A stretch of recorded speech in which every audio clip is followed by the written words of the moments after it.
GabdanTV.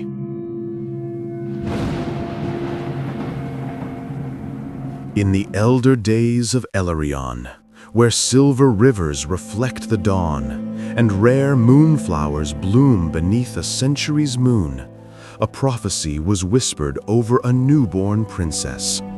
The priests looked upon her and spoke words that would stain history.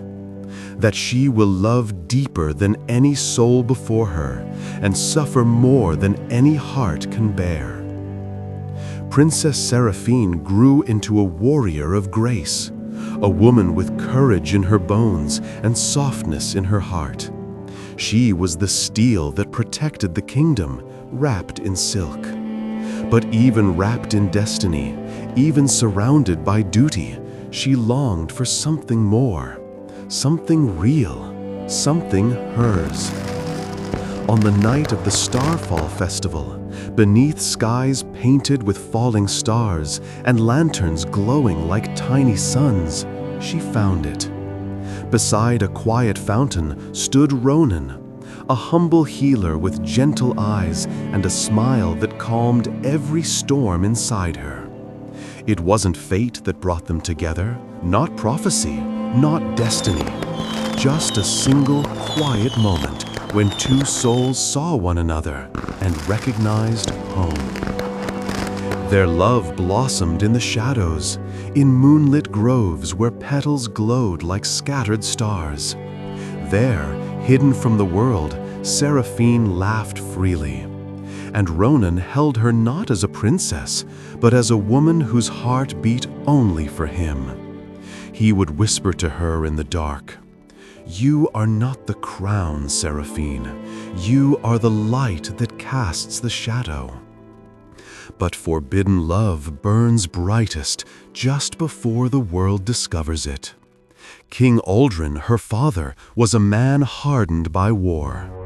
When he learned of them, his wrath was a cold winter storm. He forbade her from seeing the healer. He threatened to burn Ronan's village to ash if she disobeyed. But peace is fragile. When northern raiders struck Ronan's village, Saraphene did not wait for permission. She did not wait for the king. She rode through fire and chaos, her horse galloping through the smoke, with one silent prayer screaming in her mind. Let him live. Please let him live. She found him broken, bleeding, dying beneath the ruins of the clinic. The man who had healed so many, now crushed by the cruelty of the world. And in that moment, her heart shattered. She carried him to an abandoned monastery, and there she fought fate itself.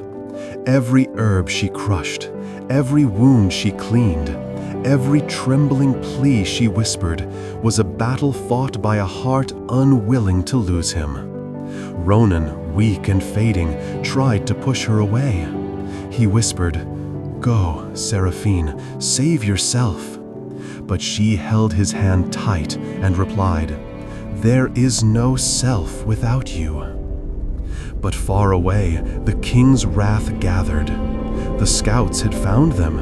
The soldiers were marching toward the monastery with the cold certainty of duty betrayed.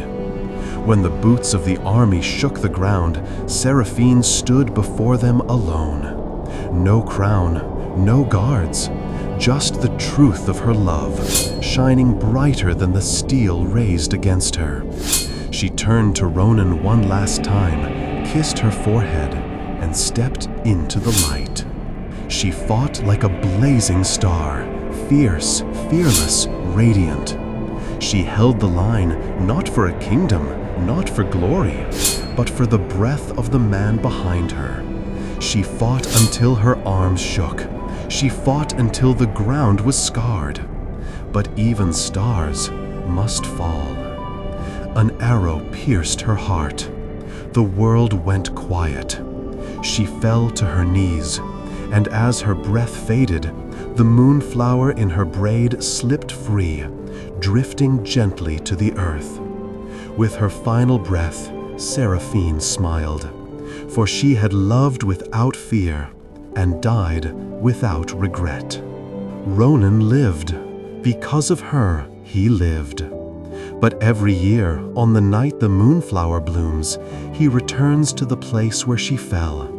He kneels among the glowing petals, an old man now, touching the earth where his heart was buried years ago. And some say, when the wind stirs the moonflowers, you can still feel her there, the Moonflower Princess, watching, waiting, loving still. I am the Moonflower Princess. Like and subscribe for more stories. Thank you.